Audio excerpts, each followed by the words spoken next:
ओम शांति। हम मनन कर रहे हैं राजयोगी जीवन की आधारशिला ब्रह्मा भोजन। ब्रह्मा भोजन ऐसा भोजन जो मन की वृत्तियों का परिवर्तन कर दे। इसी भोजन का गायन है कि ब्रह्मा भोजन के लिए देवता भी तरसते हैं। ब्रह्मा भोजन के बारे में अब तक हमने कई वरिष्ठ भाई बहनों के, दीदी दादियों के, महारथियों के अनुभव जाने और उनसे शिक्षाएं लेकर अनेक प्राप्तियां की। तो दीदी दादियों ने जो प्राप्तियां की उसका आधार बना ब्रह्मा भोजन। तो ऐसे ब्रह्मा भोजन के बारे में आज अनुभव जानेंगे ब्रह्मा कुमारी रानी दीदी, जो मुजफ्फरपुर बिहार से हैं। ब्रह्मा कुमारी रानी दीदी का अनुभव जानेंगे ब्रह्मा भोजन पर, जो मुजफ्फरपुर बिहार से हैं। दीदी कहती हैं भोग लगाने से भोगनाएं मिट जाती हैं। भोग लगाने से भोगनाएं मिट जाती हैं। दीदी जी से प्रश्न किया, दीदी आप लंबे समय से अनेक स्थानों पर सेवा कर रहे हैं, अनेक उतार चढ़ाव भी देखे हैं। उन सभी संघर्षों में आपने निश्चित ही विजय भी प्राप्त की है, तब ही आप इतनी ऊंचाई तक पहुंचे। आपने किस तरह से विजय प्राप्त की? उत्तर में दीदी कहती, मैं 1953 में पहली बार अपनी माताजी के साथ माउंट आबू पहुंची, कोटा हाउस में। उस समय उम्र 6 वर्ष की थी और आबू में 3 महीने रही। बाबा मम्मा की बहुत पालना मिली। बाबा को देखने से लगता था स्वयं भगवान मुझे अपनी गोद में बैठा रहे हैं, अपने सिर पर हाथ फेर रहे हैं, मैं उनकी हूं यह अनुभूति करा रहे हैं। बस यह पावर काम करती रही। उसके बाद जब हम माउंट आबू में से घर लौटे, तब से हमने सफेद वस्त्र पहने।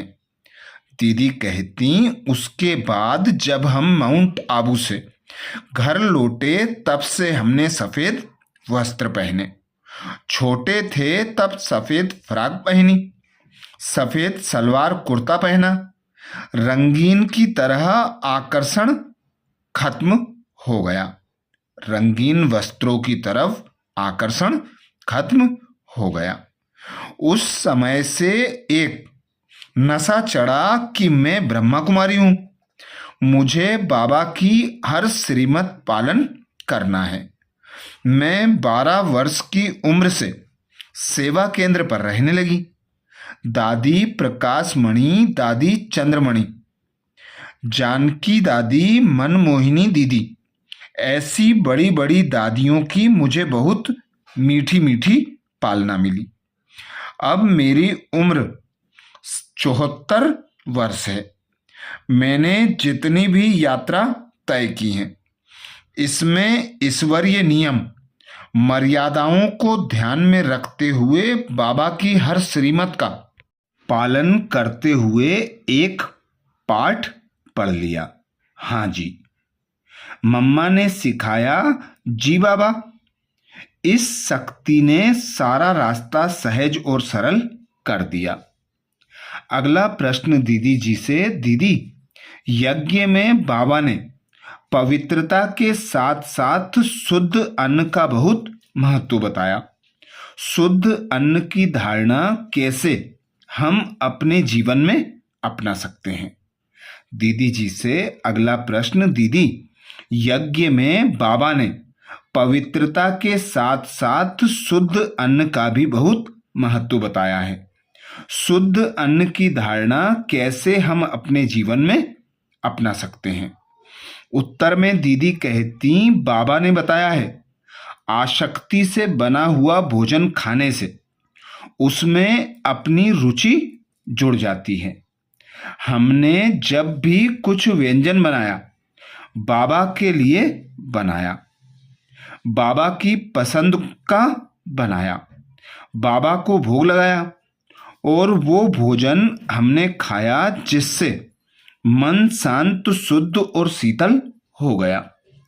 कोई अगर लाचारी से भोजन बनाएगा तो खाने वाले के मन में आक्रोश और क्रोध जरूर आएगा, चाहे कितना ही शुद्ध भोजन क्यों ना हो। इसलिए रुचि से कोई काम करना है तो वह है भोजन बनाना, क्योंकि बाबा के लिए बना रहे हैं। एक भी व्यक्ति याद ना आए कि हम फलाने के लिए बना रहे हैं, नहीं, हम बाबा के लिए बना रहे हैं। फिर बाबा के सब बच्चे उसको खाएंगे, तो हर समय बाबा बाबा बाबा करते रहें और बाबा का ही कार्य करते रहें। बाबा की याद में कुछ भी बनाया, भोग लगाया और यह मान लिया कि तबीयत ठीक करेगा, तो सचमुच वह ठीक कर देगा। बाबा का आशीर्वाद, बाबा का वरदान हर कार्य सहज कर देता है। अगला प्रश्न दीदी जी से। दीदी, बाबा ने ब्रह्मा भोजन के बारे में क्या बातें कही हैं? अगला प्रश्न दीदी जी से। दीदी, बाबा ने ब्रह्मा भोजन के बारे में क्या बातें कही हैं? उत्तर में दीदी बताती, बाबा ने कहा ब्रह्मा भोजन करके ही देवता बने हैं। ब्रह्मा भोजन का इतना ऊंचा महत्व है। भंडारा भोलानाथ का है, लेकिन जो भोजन बनता है वह ब्रह्मा भोजन कहलाता है, क्योंकि ब्रह्मा बाबा की देखरेख में भोजन बनता है और शिव बाबा ब्रह्मा तन द्वारा ही स्वीकार करते हैं। हमने बाबा को देखा दिन में 3-4 बार भंडारे का चक्कर लगाते थे कि बच्चे कितने योग युक्त होकर सेवा कर रहे हैं, कितना प्यार से भोजन बना रहे हैं। बाबा स्पेशल उन्हीं को दृष्टि देते, उन्हीं को प्यार करते, क्योंकि यही भोजन है जो मनुष्य को देवता बनाने वाला है, पतित से पावन बनाने वाला है, श्रेष्ठाचारी बनाने वाला है, सदा स्वस्थ रखने वाला है। सारी शक्तियां इस भोजन में समाई हुई है। जितनी भावना से भोग लगाते हैं उतने ही हमारे सारे संकट और कष्ट मिट जाते हैं। इसलिए कहते हैं भोग लगाओ और भोगनाएं मिटाओ। आप प्यार से भोग लगाओ तो बाबा के पास पहुंच जाएगा। अगला प्रश्न दीदी जी से। दीदी, यज्ञ की स्थापना तो 1936-37 में हुई। शुद्ध भोजन की धारणा क्या प्रारंभ से ही शुरू हो गई या उसके कुछ समय बाद से? दीदी जी से अगला प्रश्न। दीदी, यज्ञ की स्थापना तो 1936-37 में हुई। शुद्ध भोजन की धारणा क्या प्रारंभ से ही शुरू हो गई या उससे कुछ समय बाद हुई? उत्तर में दीदी कहती, शुरू शुरू में तो बहुत नौकर चाकर थे बाबा के पास। धीरे धीरे बाबा ने सबको हटा दिया। बच्चे जो ज्ञानी रत्न थे, बाबा ने उनको ही भोजन बनाने में लगाया। सब्जी काटने के लिए भी बाबा खुद बैठते थे। बाबा कहते थे ब्रह्मा भोजन बनाने की सेवा का अवसर फिर सतयुग में नहीं मिलेगा। हमने देखा रोज बैठकर मम्मा और बाबा सब्जी काटते थे, फिर अनाज साफ करने वालों के बीच जाकर बैठते थे। जहां रोटी बनती, भोजन बनता, वहां भी बाबा हाजिर रहते थे। बाबा की इतनी मीठी दृष्टि हरेक पर पड़ती थी। बाबा कहते थे कि बच्चे, यही संगम युग का समय सेवा द्वारा सौभाग्य बनाने का है। इसी से तुम देवपद पाओगे। हमने बाबा की भंडारे में बहुत रुचि देखी। बहुत प्यार से बाबा अपने हाथ से बच्चों को खिलाते थे, दृष्टि देकर खिलाते थे। उसमें बहुत शक्ति होती थी जिसमें हमारा जीवन बदल दिया। दीदी कहती, उस भोजन में बहुत शक्ति होती थी जिसने हमारा जीवन बदल दिया। अगला प्रश्न दीदी जी से, दीदी भोग बनाने, भोग लगाने तथा बच्चों को भोग बांटने के लिए बाबा की स्पेशल क्या श्रीमत रही? उत्तर में दीदी बताती, बाबा ने भोजन प्यार से बनाकर बाबा के पास ले जाना सिखाया। ये जरूरी नहीं कि साक्षात्कार हो। हम मन की आंखों से पहले परम धाम जाते हैं। परम धाम में जाने के बाद फिर सूक्ष्म वतन में आते हैं। हम देखते हैं कि वहाँ बाबा बैठे हैं, मम्मा बैठी है। भोग हमने बाबा के आगे रखा है। बाबा अपने हाथों से भोग स्वीकार कर रहे हैं।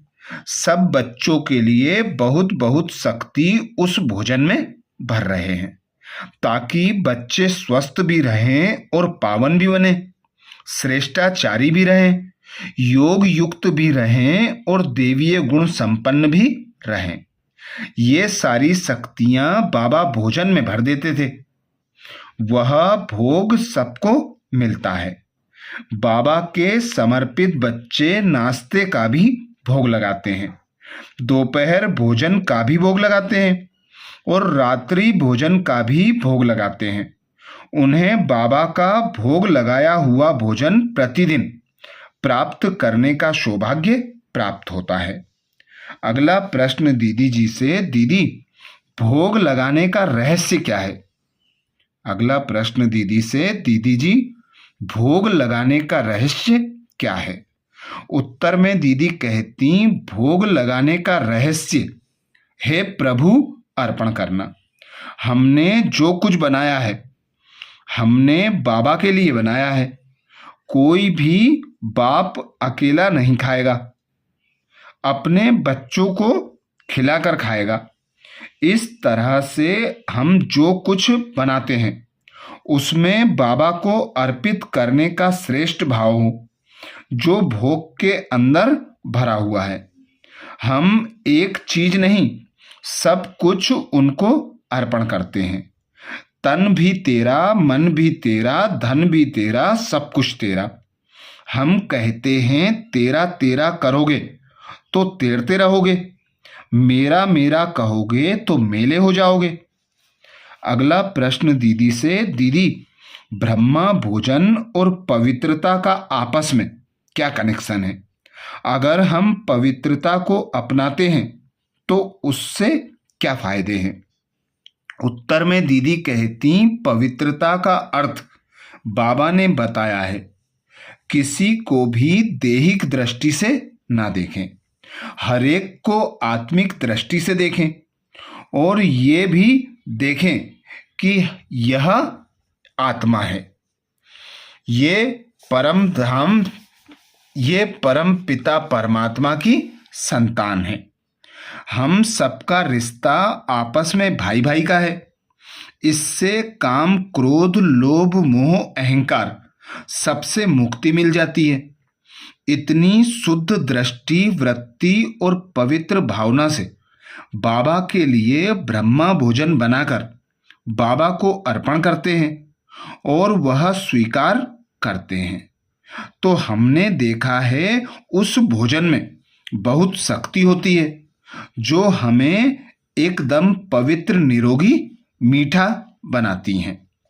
अगला प्रश्न दीदी से, दीदी कई बार लाचारी की हालत होती है, बीमार होते हैं, आस पास सेंटर नहीं मिलता। ऐसे में अगर जो भी भोजन मिला वो हमने ग्रहण कर लिया तो उससे क्या क्या सूक्ष्म नुकसान हो सकते हैं? अगला प्रश्न दीदी से, दीदी कई बार लाचारी की हालत होती है, बीमार होते हैं, आसपास सेंटर नहीं मिलता। ऐसे में अगर जो भी भोजन मिला वो हमने ग्रहण कर लिया तो उससे क्या क्या सूक्ष्म नुकसान हो सकते हैं। उत्तर में दीदी कहती, जिसके अंदर दृढ़ता की शक्ति है वह ग्रहण नहीं करता, क्योंकि भक्ति मार्ग में हमने बहुत फलाहार किया, बहुत उपवास रखे। अगर हमने एक दिन खाली फल ही खाया तो भी कोई हर्जा नहीं। बिहार में लोग सत्तू पी लेते हैं, दही चिवड़ा खा लेते हैं। उनको कहीं किसी के हाथ का बना भोजन खाने की आवश्यकता नहीं होती है। अगर दृढ़ संकल्प है तो कभी किसी तमोगुणी के हाथ का बना हुआ भोजन हम किसी भी लाचारी हालत में स्वीकार नहीं करते। अगला प्रश्न दीदी से, दीदी हमारी बहुत भावनाएं होती हैं, बाबा के लिए तो हम बहुत सारा वैरायटी भोजन बनाते हैं और कई बार सिंपल भोग रहता है, तो क्या उससे बाबा को कोई अंतर पड़ता है? उत्तर में दीदी कहती, दीपावली का दिन आता है तो हम 56 प्रकार के भोग बनाकर बाबा को स्वीकार कराते हैं। तब देखते हैं कि कभी बाबा स्वर्ग में बैठे लक्ष्मी नारायण को भी स्वीकार करा रहे हैं और स्वयं भी स्वीकार कर रहे हैं।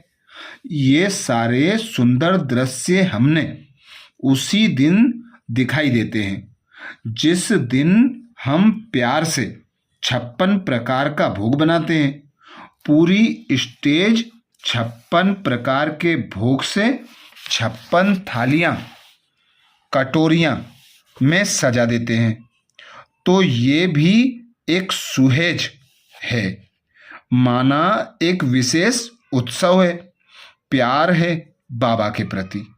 बाबा जो स्वर्ग स्थापन कर रहे हैं उनको धरती पर उतारने का एक संकल्प है जो बाबा तक पहुंचता है। अगला प्रश्न दीदी से, दीदी हम देखते हैं बाहर जो वैष्णव होते हैं बहुत ही शुद्धता से रहते हैं, भगवान के प्रति उनका भी बहुत प्यार रहता है।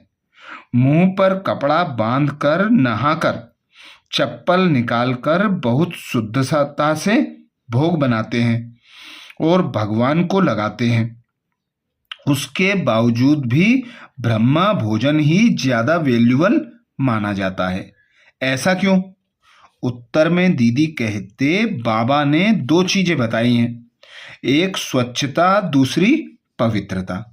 स्वच्छता स्थूल होती है, हाथ धोकर, चप्पल उतारकर, मुंह बांधकर, साफ कपड़े पहनकर भोजन बनाना, ये हुई स्थूल शुद्ध स्वच्छता।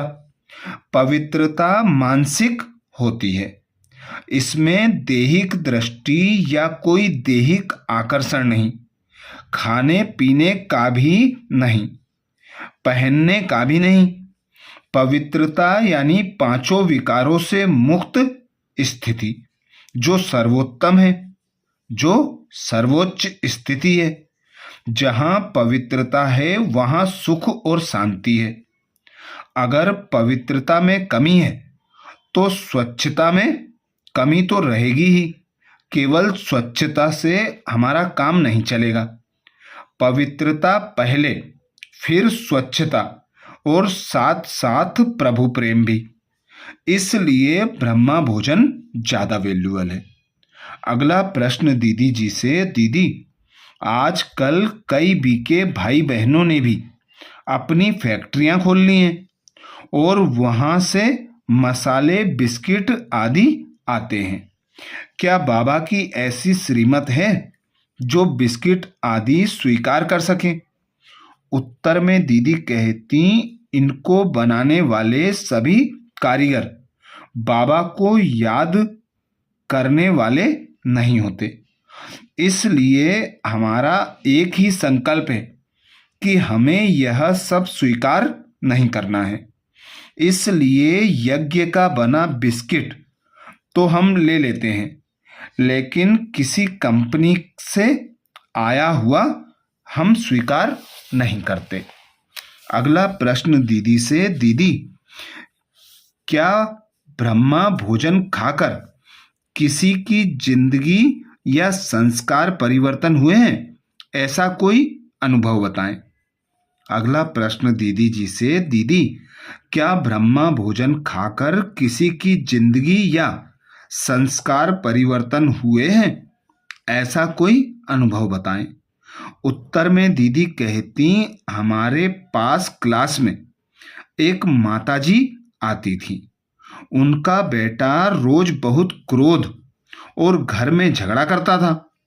वह माता रोज बाबा का भोजन बहुत प्यार से बनाती, बाबा को खास भोग लगाती, फिर उस बच्चे को इसी भाव से खिलाती कि बाबा के प्यार की शक्ति इसके अंदर आ जाए, यह शांत हो जाए और बाबा का भी बन जाए।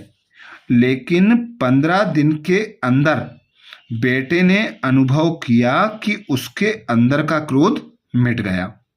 वह साप्ताहिक कोर्स करके क्लास भी करने लगा।